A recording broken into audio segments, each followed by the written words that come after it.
All right, ladies and gentlemen, boys and girls of all ages, hello, I'm back. I'm not dead.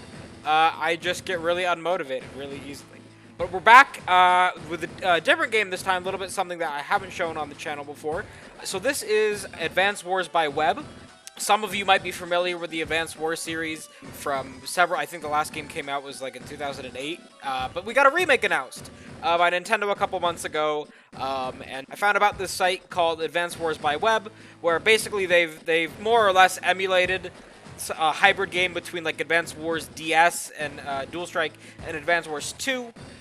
They've set it all up and just kind of plopped it on here so that you can play online in real matches against people. And so I've been having a lot of fun with it. I've completed about 16, 17 games, and I have 4 or 5 more, I think, going on right now. So I just wanted to just give a shot at just talking about the game, showing people kind of how it works, just maybe be a voice for some of the people that are newer to the game that don't have, a couple hundred games in. It just kind of offers some of my insights into the game, and I've been having a ton of fun with it. So yeah, here we go. So this is a Fog of War map that I played a couple days ago. Finished this one up.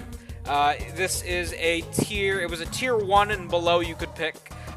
For those of you who don't know, the way that Advanced Wars by Web works is that it has all of the COs divided into different tiers, from tier 0 to tier 4, depending on how strong they are, basically.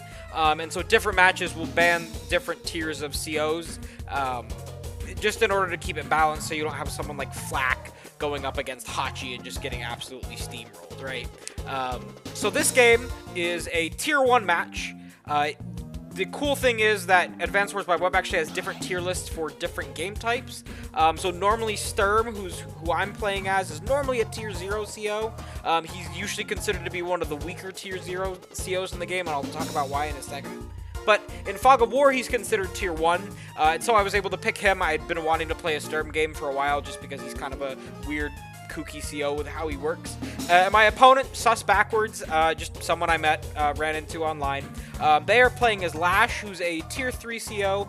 You'll run into a lot of Lashes, especially when you start out. A lot of people like to play Lash because she can get anywhere from a 10 to a 40% firepower boost on most terrains, so she's kind of crazy. But anyways, we'll talk about the commanders real quick. So, like I was saying with my opponent, so with Lash, this is the Advanced Wars 2 version of Lash. So for every terrain star she has, basically she gets plus 10% attack. So a lot of people pick her because they feel like, you're trying to take engagements on high defense star terrain like cities and forests and mountains if you can with your infantry anyways, so you might as well also get like a huge firepower increase. I know I picked that. There's another game that I would have casted, but the other guy kind of quit and it ended up being pretty lame, but where I picked Lash for that exact reason. Powers are terrain tactics, so 4 bars. Basically you activate it and she ignores the terrain penalties for all terrain. This doesn't, of course, mean that tanks can move through mountains. Your unit still has to be able to move through that territory in general, but you will ignore any penalties. So, not that great, if I'm being honest. Definitely super overpriced at 4 stars for what it does. So most people save up for her prime tax or super, grand total of 7 stars, so 3 above her initial power. So it gives the exact same benefits as terrain tactics, with the added benefit of it then doubles all terrain stars that you have until the start of your next turn, of course, when the superpower wears off. So really good. You could put stuff on like a city, and you'll have plus 60% defense. Each star is plus 10% defense and plus 60% attack, plus the additional 10% on each of those from the power, I believe it stacks. So it's basically plus 70% attack. Sorry, plus 70% attack, plus 70% defense on cities, which is bonkers.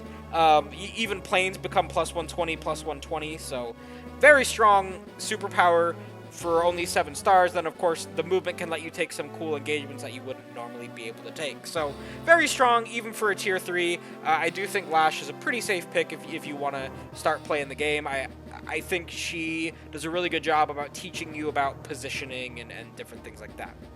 Now, I'm playing Sturm. So Sturm's passive, he has two passives. So the first is I basically get Lash's power as a passive every turn. So all of my units ignore terrain, basically, in terms of their movement cost. They can move across at basically as if it's, their movement value is 1. So this infantry, when we get to my turn, normally he'd only be able to go here. Instead, he can go all the way across to this mountain, which is pretty insane. It's pretty bonkers. It's, I think, the better of his two passives. It's the thing that really is game-breaking. Sturm is actually kind of a huge problem, at least in terms of map design, because he breaks a lot of maps because obstacles that you put in the way to kind of control the flow of units and traffic really get screwed over when Sturm just doesn't care every single turn. And then his second passive is he loses 20% attack, but he trades it for plus 20% defense. Defense is really strong in Advanced Wars. Generally speaking, if you can get a CO with a defensive boost, it's really good. It's one of the reasons why Von Bolt is so strong, even though he's basically just weak Advanced Wars 2 Sturm. He has that plus 10% defense and the plus 110% attack that Hawk would have, so he's just really strong. Sturm just gets plus 20, minus 20. This can be somewhat negated. I would definitely recommend, if you're going to play Sturm, make sure that the map has at least one comm tower if you can get. That way you can at least hit for 90%, which is like Colin. And Colin, right? Colin is a feasible CO. Even with 90% firepower, it doesn't he's still really good. Granted, most of that has to do with the price of his units, but 90% isn't intolerable. 80% can cause you some issues. And also, just don't play Sturm into COs that have defensive boosts. It's really rough and kind of ugly. So, Sturm has two powers. This is something unique to Advanced Wars by Web. He has Meteor Strike as his regular power for 6 bars, drops a meteor that basically hits like a missile silo, and it will deal 4 damage, and then he gets the plus 10% to attack and defense. It's not bad. For 6 stars, I think it's a little bit overpriced. I think they really could have split his power bar 5 stars and then 5 stars. But it's okay in a pinch. Like, if you get off 1 Meteor Strike and then you can get off... 1 Meteor Strike 2 and then 1 regular Meteor Strike.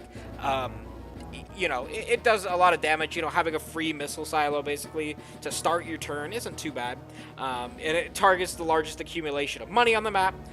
Sturm's superpower is Meteor Strike 2, so the exact same thing for 10 stars, but it deals 8 damage to that clump of units instead of 4, which is insane. Those units are basically useless at that point. They're pretty much only good for being used as blockers. So, yeah, so that's the commanding officers. You'll kind of see the pros and cons as we play this game. This map is called Mountain Pass, so basically the way that they do it is both players start with a comm tower. However, that comm tower is easily going to fall to the opponent, so we will just trade comm towers. You start with these 2 submarines and these ports in the middle, so they cannot run out of fuel. Basically, they're just for scouting to kind of see what your opponent's doing. Interesting to note in particular is they will always have vision of your opponent's airport, so you will know exactly what is going on. So if they can't sneak battle copters on you, which is something that is really powerful in most games. Can't do that. Not a huge map also as well. The other interesting thing about this map is it is a lab map.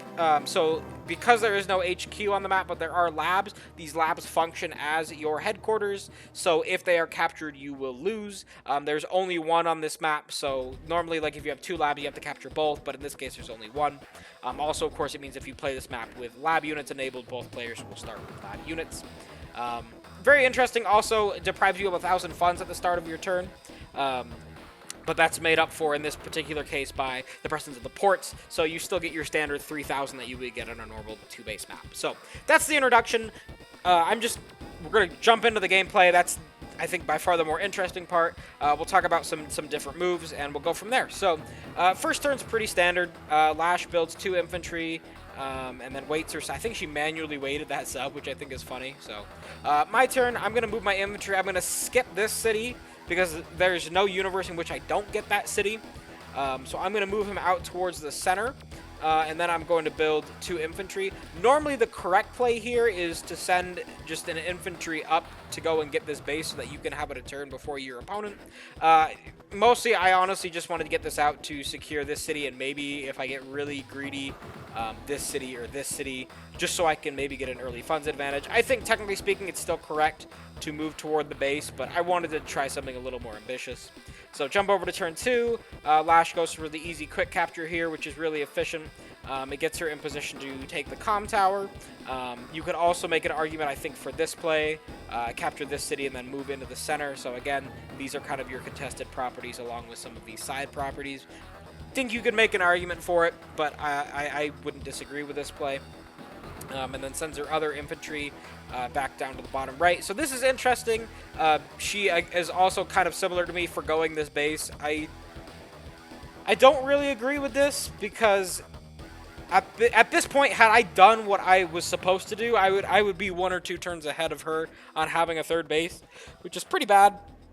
I played a game the other day where I got away with it, but I think that was just because, just in general, I was a little bit better. So now I'm going to send this infantry up, and the nice thing is you capture this, and then you get a capture chain of 1, 2, 3, 4. So this 1 infantry, if you want, can just take all of these properties. I'm going to take this central property, and then I'm going to mirror my opponent. I'm going to build another infantry and also start the capture on this base, so I'm in position for the comm tower capture. Another infantry here, pretty standard. Again, can't really move the sub, so not really anything to worry about. Opponent is going to start capturing the airport. This I also don't agree with. I really think you should be going for this city. You're not going to have enough money to build anything in the airport like a battle copter. You could build a transport copter, but if you just get this factory, you can get an APC. So really interesting maneuver. I think a lot of people go for that early. Builds an early aggressive recon, which for them pays off because I have this infantry in the middle because I was trying to be aggressive. And I guess she predicted that there. So my turn, I'm going to capture my 2 cities, so we're both going to start our next turn at 5,000 income. Again, I go for this capture because it also, again, it chains, so this will chain into this, and then I can hide in the forest and move over here if I want to. Go start capturing my base. This infantry I'm going to move down. Again, these are going to be more contested properties, whereas these are pretty much guaranteed, so I'm not super worried about capturing them. Double infantry. I'm not going for anything too aggressive, and if I end with 3,000 with my 5,000 income, I can get out the first tank, which is really important. She moves to start capturing here. She captures her airport, and then she will start capturing the base. She will start capturing her mountain city, and then she will move up, which it was good that she moved up instead of back. You really don't want to be sending your early infantry back unless it's to get a production facility like a base or maybe even an airport depending on the nature of the map. So at this point, we're pretty even in terms of funds. So I'm going to go ahead and capture my base. I'm going to start capturing her comm tower. I'm going to capture this forward city. And then I'm going to start moving for these. I assumed that he would have infantry coming over here. I wasn't expecting the recon. Actually, wait, no. Did I see the recon? I think I saw the recon. Hold on. I'm kind of dumb. Did I see the recon? I did. Okay, so I see the recon. I don't know why. I think I was just doing this to bait. I'm not really sure what my logic was for that. But anyways, so capturing... moving. So at this point, I've taken a 2,000 income lead. For next turn, I will be getting 2,000 more than Lash. Not sure why I didn't just get a tank here. Maybe I just felt like I wanted to get more properties. And maybe I was just like, all right, well, there's a recon, so I know there's really only 1 dangerous unit. Hits here, plus 30% bonus for Lash, really good. So this is down to 4 even with my plus 20%. And then Lash is going to move northward. She's going to take these 3 properties, which will put her at 8,000 income per turn. So again, she's kind of closing the gap. I take this. Also, I forgot because she goes first and has a bit of that first turn advantage. She did get to hit with plus 30 plus the 20% from the 2. So pretty crazy. I move to capture this central property. She has nothing in position to contest this. So pretty free property for me. Again, it's on my side, so I should get it anyways. Just the fact that I'm getting it earlier is going to make it easier. I move back, go to capture the city. I want to go city, airport, and then down, because that will put the infantry in a more central position so it can actually do stuff, whereas if I do it in reverse, I'm starting back a space or two. Infantry goes over here, starts capturing this, so that this infantry can then clear to go and take that city.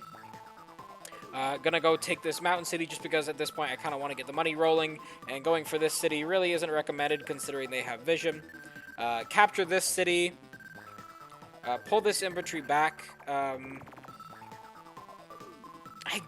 mean, there was really, honestly, I should have just put it here. This was dumb. It's in range of both of these vision units, so not great. But at this point, though, so I am behind in terms of overall worth. She has about 2,000 on me. However, I'm up in terms of funds, and I'm up in terms of overall unit count, so that's still pretty good. Very, very timid infantry move here. She's still in range of everything, so this is technically appropriate, right? Because moving here wouldn't have done anything, but pretty standard stuff. She's gonna move up. Gonna start going for these, gets this infantry in the mountain, provides a very good vision. Captures her base finally, builds a very early battle copter, and then moves this tank into the forest. Again, I can see it, so it's not a big deal, but yeah. So interesting play. I now know that she has a battle copter. It's a little bit scary for me, but she doesn't have a tank, right? So this battle, oh sorry, she does have a tank. That's why I was afraid. This covers this very well for my tank, so I'm definitely on the back foot, I think, right now. But I have to play to the game that I have. This is not in vision range of anything that she currently has, so hypothetically, I should be able to get this city. I start capturing some of those contested properties, take my mountain property. Move this down, I think. I decided that I wanted this infantry to move over here. And capture that. Build an anti-air because I know that there is a battle copter. Unfortunately, this doesn't leave me a lot of money, so I build a recon. And just because I'm Sturm, I build it back here because I know I can still get to the front in a good amount of time. And then I build this infantry here because it just has a lower amount of movement. So at this point, I'm really starting to pull away in terms of money, even though my overall strategic position isn't great. She has a very strong position here. Also, I can't remember what turn I did this, but I dove my sub just because I don't want her, and I think I do this later. She can just fly up and shoot this, and then I have to repair it. And for every hit point of damage she does, that's 2,000 funds that I have to heal, to pay to heal it. So I just dive it. There's nothing that she can do at that point to damage it. So, so she's going to move forward, captures this city, leaves this city, which I super don't agree with. You have nothing back here. This infantry, this also is, I think, an improper move. Infantry should have moved here to take this, if you really wanted to do that, and then you could build the infantry here. So I don't agree with that play. Both of these infantry just moving up, capturing those two cities. Moves. This is also a weird move, but it's a safe move. She just doesn't gain a lot of vision, right, from the recon. Maybe she's trying to stop me from capturing, but I think mostly she's just trying to keep it safe. Moves these two infantry and does spot my infantry. However, her battle copter is one space out of range. Moves it into the forest, which I've seen as well. Builds a couple of units, including this artillery. So, net worth-wise, she's ahead, but again, I have yet to take my turn.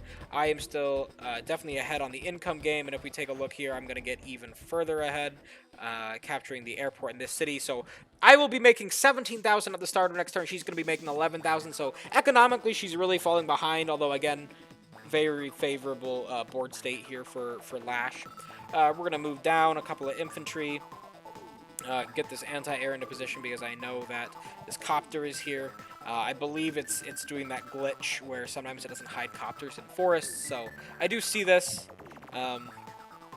Can't do anything about it, but I see it. I built this APC just because I want to potentially start getting some mechs out here. Again, still have that lead in terms of both unit count and unit value. She does take 3 cities there.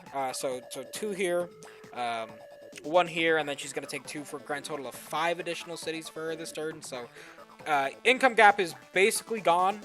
Um, she moves her copter north, which I find to be very interesting. Again, it's glitching, so I can see this. I'm going to capture, so we were tied. I will take this, so now I am still up by 1,000. This turn was still pretty big, though, because I was up by 6,000. I'm going to move down here and try to take some of these, moving this infantry up. Potentially, I want to take this city here. I know they've got infantry in the region, so no reason to try to push too aggressively. Start capturing this.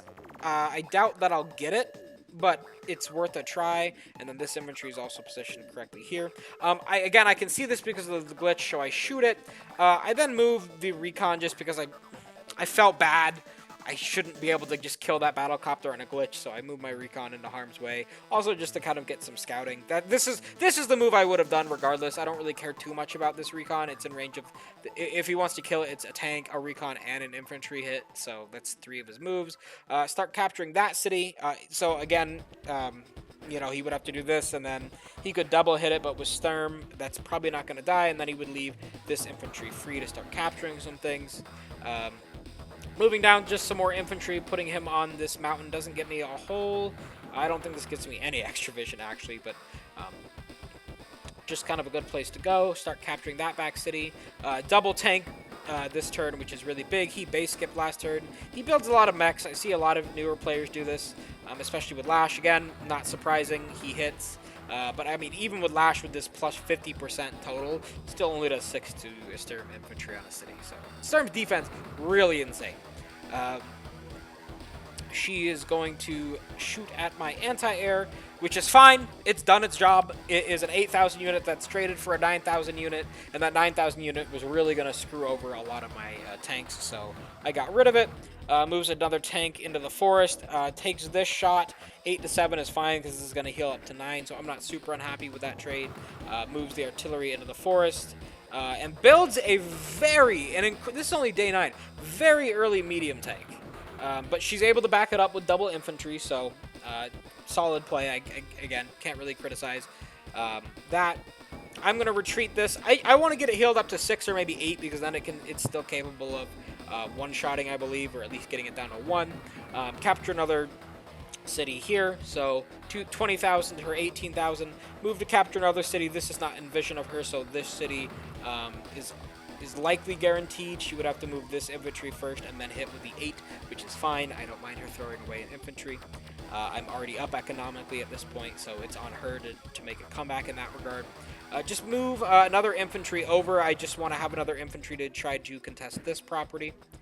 Move that into the forest, and then begin to capture. There's only, again, they would have to rotate here and do some weird trading, so, you know, they have to make some decisions. I continue to capture here, so very strong capture situation for me here. I actually just decide to hit and take out one of her infantry. At that point, I've pretty much got this side secured. I don't want to go into the middle because I know she has these tanks, and I know there's an indirect, so I don't want to go into the middle. I'm just going to move down and take this hit. It's not free because it is going to be a retaliation strike, but again, with my plus 20%, you know, getting this infantry weakened, making it so that it cannot take that city is good. I additionally move this, and then I build my first battlecopter. I haven't seen any anti-air, so I have no reason not to. This battlecopter tank, and then double infantry at the end of the turn. We jump over to sus backwards. So again, I'm pulling ahead, so this is a big deal, right? Even though she has this medium tank, even though she has the center of the map in control, I'm in control of the periphery, and I am in control of the economic game. I have a higher unit count, so, you know, quick teching is not always good. I do think this would have been better if it had been double tank or even copter artillery, infantry, something like that. But she made her decision. Finally gets this base in the back, so she's up to 19,000 now. Tank's going to come and hit me. Not surprising. We expected that. 9 to 5 is a pretty rough trade, but so she starts to capture my city. Hits this, does not quite kill it yet, so I'm happy about that. She has now revealed the medium tank. She really probably should have sent it around the edge here, but just kind of threw it in. Another battlecopter and an anti-air because she is seen my battlecopter. I think this was maybe an overreaction. Battlecopter could have just contested my battlecopter, but I mean, it's a first strike game, so having an artillery in reserve just in case. And then she moves this artillery in to protect her city as she moves her infantry back, which is fine. I can still go for this property. This city is not a huge deal to me. Moves a bunch of stuff into hiding. Aggressively moves to capture, which is smart. It forces a reaction out of me. She base skips again, though, to build this battlecopter. Probably relatively okay play. Battlecopter's a lot of pressure. She's damaged my anti-air, so... I take this property. She did not contest this. I think she forgot to move one of these units. No, sorry. She shot, and then she moved to capture here. So, I'm really happy with this. I'm 21,000 to 19,000 now. Capture that property, so 23k to 19k. So I can build a bomber per turn, basically. She can build a medium tank. Bomber beats medium tank. Sturm recons are awesome. I take this, and I move it all the way over there, hit this. These mechs aren't in range, so that's good. I just interrupt this cap. I double hit and move some more infantry through the mountains. APC is going to go back to pick up this homie. This guy flies through the mountain. We're going to join cap because I really want to get this. This infantry being here and this infantry being here makes a double hit really hard, so it's unlikely they can get this unit down to 3. My battlecopter, yes, and so this is what I was talking about. So, one, I'm using my submarine as shelter so I can get this battlecopter into a advanced position in the center of the map, protecting it. And then I go ahead and I just shoot on this. That's 2,000 funds that I've just taken away from her for free that she will not have next turn. I have no intention to kill it, but I just do want to drain her bank. Move these tanks into the woods here, build another battlecopter, another tank, and then 2 more infantry. Should have probably moved this anti-air to this city, I think. I don't know if I do that later in this turn, but take a first strike. That's right, I move it to this city in case he wants to retaliate with the battlecopter. I can take it out. Tanks moving here. I go for this capture anyways, just to keep her occupied so that she can't move this artillery back here. She could technically, but it'd be a losing fight. So her next move, so she sees my battlecopter, moves her anti-air, and I've seen this with my sub, so I know that this is here.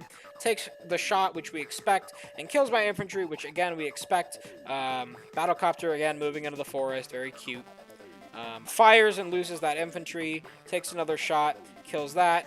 Medium tank on a city, even against their defense, kills it, but you know, it's a very forward position for a medium tank. You know, I could have a rocket back here for all he knows. I don't, but I could. Double hits will kill that infantry. Hits this infantry with the mech, not nearly enough to interrupt the cap. Moves everything around a little bit, rearranges, hits my tank. Another anti-air. I super don't agree with this. You have basically 2 anti-air units at this point. This should have, I think, could have been a tank. And then does not build an infantry here, even though she had 1,000 funds left. I think maybe she was just thinking it would get to the front lines in time. But realistically, unit number-wise, she's very strong on this right side. I would say that this is probably a mistake. Capture this, so going up another 1,000 in the income game. Move here so that I can maybe go up another 1,000. Battlecopter, I just rotate away. 1, 2, 3, 4, 5, 6. So I know I'm right on the edge. She doesn't have a movement-based power, so just gonna move over there. Just curious to see what's coming, so I throw this recon here. It will probably get killed by this tank, but I just wanted to know. Battlecopter's gonna move back here. I just need to have something to deal with this medium tank. Load up an infantry and just put him on the mountain. Put this infantry in the forest. Move down. We're going to just take some shots at these mechs. Shooting at a mech with an infantry is really good.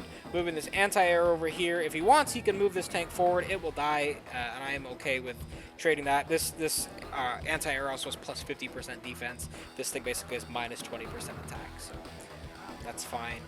Move in my tank because I know that there's no way another tank can reach. So the mechs are gone. The mechs are the big scary things.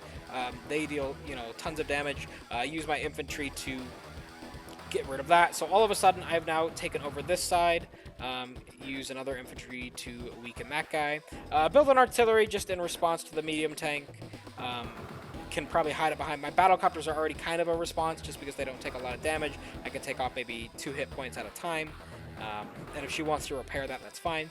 Build another anti-air just because I wanted to have something for this flank, which I guess I was probably being unfair. He probably also wants one anti-air for each flank, so it's probably being unfair. Pull back a couple of infantry, pull back these tanks. There's nothing here that I'm really defending, right? I don't want him moving onto this city and revealing my tank and killing it. So I know I don't have any anti-air in the region. Even if he's not entirely sure, I could have one here or here. So he moves for the aggressive cap. Not unexpected. Takes an engagement here. Started at an 8, ends at a 6. Started at 10, ends at a 6. So pretty good hit for him. Moves his infantry in and then kills that. He's going to go for this. This doesn't really matter. Gets trapped. I don't know how. I'm pretty sure he knew this was there. Moves up a little bit further. Another anti-air in position. So now he has one for each front. So this is just going to force my pieces to go further to the right. Fires on my APC, fine. Probably a safe move. Again, goes for this city. And then builds this rocket, this very defensive rocket here. I think this rocket actually would have been better here. You could have maybe put it into this forest or even just right here. Protect your city. Protect some of these attacking tanks. So interesting positioning choice, but I generally tend to disagree with rockets on most maps. I think on most maps, rockets are kind of bad for the amount of money that you have to invest in them. They don't move very far. They cannot fire on the same turn, so it's a move. I get this capture, so I'm up another 1,000. Just move my anti-air in range. I know he can't see it. Even that recon can't see it. I'm going to take a shot here at this infantry. I decided to build early. I decided I need to get my own medium tank. If he wants to stick around and bully this is in range. There's copters in range. There's other copters in range. So pretty good feeling about that. Move my artillery here. Move this infantry so I have a little mini wall. He doesn't have enough forces to break it, and he really doesn't want to push into this. It's in range of basically 2 bases, so doesn't really want to move into that. Double tank hit on this infantry. Does kill. I get, I think, 1 low roll, 1 high roll on the luck. And I'll just go in and hit this infantry just so that it can't capture in 2 more turns. Bring up this damaged tank. This is probably the most useful it's going to be, so move that there. Kill that guy. Kill this. Put another guy here just to stop this tank from coming in. Hit this and then start capturing this. So this is very strong.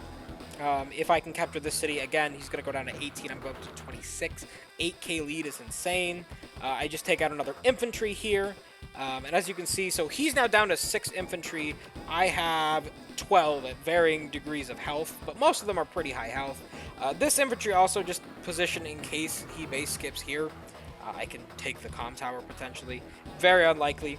Move this in here just in case he wants to try to, because he can't see that move, in case he wants to try to attack from the woods to hide himself. He likely won't do that because he knows that this infantry is here, but he could try. We're going to move, again, battlecopters into the forest just defensively. I am anticipating some forward movement from this medium tank. Takes this out. Takes out my infantry. Takes out my 1 HP infantry. Attacks here. It looks like he can see these battlecopters because of the vision glitch. Gonna take this shot, and this was bonkers. He's throwing away this $16,000 unit, and this $7,000 unit, and this $4,000 unit for my one $8,000 unit. Granted, he doesn't know I have this, and look, he doesn't even kill it because of Sturm things. He's gonna hit with his battlecopter. He's gonna hit with this tank. He's gonna hit with that infantry. Gonna hit with that infantry. It still doesn't kill it. It builds another medium tank. So just teching up. This side is weak, right? I can literally just put this copter here, and I think that's what I end up doing, and just his ground reinforcements from the right side are dead. He has to come around over, thanks to these mountains. He does have his superpower for next turn. Could have chosen, I think, to activate it at the end of his turn. I think it's probably safe that he just kept it.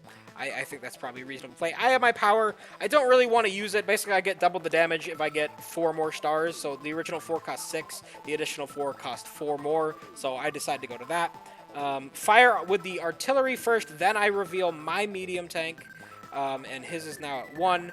This 2 HP infantry kills this 1 HP infantry.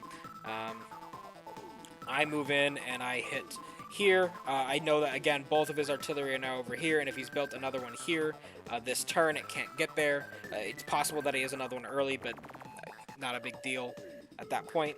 We're going to move. I'm going to take a first strike on his battlecopter, and then just because I have 60% defense here, I am going to hit. I take my anti-air, and my 3 HP anti-air does get a good luck roll. Kill his medium tank. If not, I have the 6 HP infantry, so it's not a big deal. Move here. I leave this open. This, I remember kind of thinking was a mistake, but I'm not worried about either of these with all the defense that I have. I'm going to move into this mountain. I'm going to take this hit on this tank. So it's injured. Completely knock him off of that. Move this tank into position so that I can engage his rocket at some point. Remove this from play. He can't see that unless he moves his infantry forward or onto the mountain. And even if he does shoot, this tank, I'll show you in a second. Just move it around, get a finishing blow there. Didn't want to move this infantry first in case I needed to finish it off, but did get that. Build a Neo tank. Just because I would like the 1 extra movement and a little bit of extra defense. Build a mech, and then I move and I start capturing this city. I was debating between these two, but this is the more realistic play. Basically, this forces him to make a decision. This is a higher monetary value up front to hit this tank, but I will get this city, and then it'll drop him in income. He's also on the verge of losing this city, so he would drop 2,000. I would gain 2,000, which would be really good. And I have a ton of infantry. Again, he's down to 6 total, and most of them are back here. So his turn 14, and then he resigns. I think this is fair. I'm up almost 50,000. Even if he pops his super, I could hit my meteor strike the next turn, which would almost certainly, especially if you move this medium tank here, this would be a devastating hit to hit the APC, or sorry, not the APC, the rocket and the medium tank. There's not any way that he can get this city back. He can only kill 1 defender. So at that point, he would be down, what did I say, 17,000 to 27,000. So down by 10,000. So down by a tank and a mech every turn. So just a very interesting game. If we take a look here, 54,000 in terms of kills for me versus 21,000 in deaths. And of course, the reverse is true for him. I generated, what is this, about 10,000 additional funds compared to him. So not bad. And again, just taking a look, even if he took this turn, realistically, he just pops Prime Tactics and moves this rocket to one of these 2 forests. He doesn't know that this is here, so he can't do much about it. This medium tank's not in range of anything. He probably, if he wants to be hyper aggressive, he can kill this tank. It is not fully protected by my Neo tank, unless he hits on the city, and even then it's still a Sturm Neo tank versus a 60%, 70% increased defense Lash. Again, 6 stars plus the 10%. Again, this city's lost. I will say my momentum in this upper right-hand corner is gone. Right, I have no more infantry, pretty much, especially ones that are at full health. So this city is probably safe for him. My momentum's slowing. I'm not going to be able to rotate onto this middle city, which is also a city that I would ideally like to get. But yeah, so that was just a recent Fog of War game that I played. I think it really shows some of the strength of Sturm, even though he's got that minus firepower. Sometimes he just takes those hits and his units stick around, kind of like Conway. you know, they just don't die, and then at the very least you can use them as a wall or repair them. Like in the case of that anti-air, even just getting it to 3 allowed me to take out a medium tank without having to use some other better units. And yeah, so that's the video for today. I'm probably going to take like a 10-minute break, and then I have another one of these I want to record. So hopefully stay tuned for that. I hope you enjoyed it, and I will catch you later. See ya.